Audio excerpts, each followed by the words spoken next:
America belongs to all of us, not just those who are already successful. I want to be the president, not for those who are already successful. They don't need me. I want to be the president for the struggling and the striving, for people who have a dream and who are looking for a way to achieve that dream. As the night wore on, all the experts believed the same thing. When the votes were counted from key counties in Michigan, specifically Wayne County, the one encompassing Detroit, Hillary Clinton would be vindicated, win the state primary, and prove Bernie Sanders to be an also-ran. Their thinking was that the black vote was in Hillary's pocket. History had told them that was going to happen regardless of any hope or fear. And in the end, they were completely wrong. Maybe proving the old adage about assumptions and what the word assume sometimes really means. Our guest is senior pastor at the Holy Ghost Cathedral in Detroit, Michigan. She hosted Hillary Clinton at her church recently and thus has a unique insight into the Democratic candidate and the reality of her relationship with the black female voter. Let's welcome Bishop Dr. Corletta Vaughn to the Hard Line. Bishop Doctor, I want to thank you so much for being here. We appreciate your time. And let me get right to the point then. You had a chance to get up close and personal with Hillary Clinton. And so many people say she is cold, she is cardboard, she's made up, and she's not real. What's your opinion of the person you met? Oh, that's totally wrong. She is warm. She is kind. She actually is very large in terms of her grasp of humanity and how she touches you. It's a very warm touch. It's a mother's touch. It's a woman's touch. She's not cold at all. She's very, very pro people, and she loves embracing and taking pictures, holding babies, but that's who she really is.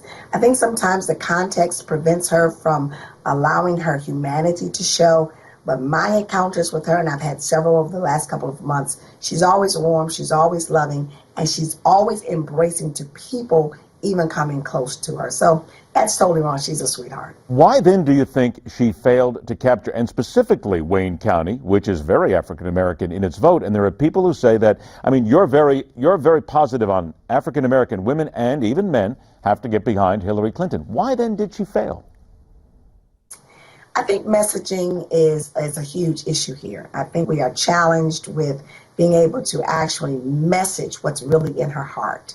I'm not so sure that she got into all the right spaces with enough time to actually get the messaging out.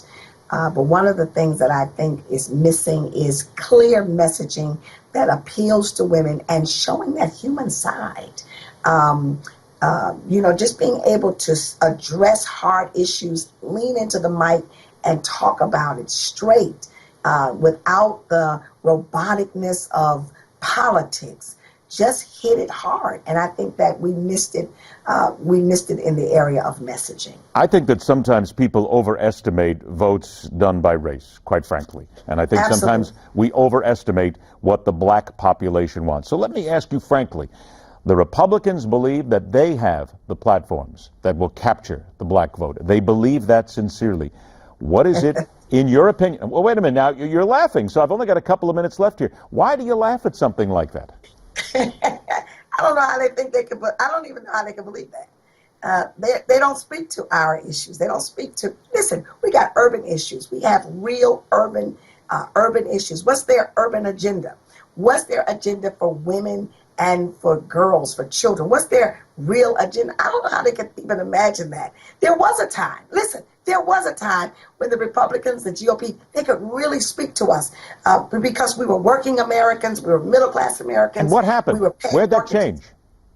Oh, that changed, with the downturn of the economy. So we're not the same people anymore. We have different issues now.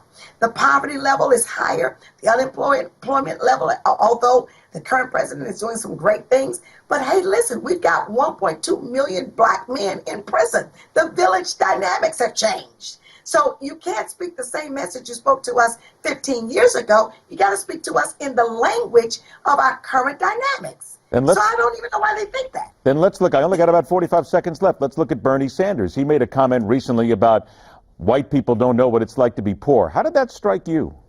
Man, I was sitting in the audience. I was cringing because I didn't even know to look around. I was almost nervous to see. I was sitting there and I watched and how absolutely non-connected he was. Poor people are not, the demographics of poverty is not based on race. So I know poor white people, I know poor black people, I know poor Hispanic people, I know poor men, I know poor women. It was very tactless in terms of how he answered. But we've got to message better in terms of even the Democratic situation. We've got to message better in terms of Hillary. Okay, I only have 10 seconds. I got 10 seconds. Do you think Mrs. Clinton will still win the nomination? Yes or no? Oh, yes, yes. Well, I tell you what, Yes. Bishop, we're going to have you back again because you're very honest, you're very upfront, and you're the kind of people that we need to talk to on a regular basis. Bishop Dr. Corletta Vaughn, I want to thank you so much for your time. We will speak to you again soon. Man. All right, take care. The new alternative to Donald Trump, despite those who say he's not being talked about as the anti-Trump. We'll talk about that and a whole lot more when we continue right here on The Hard Line.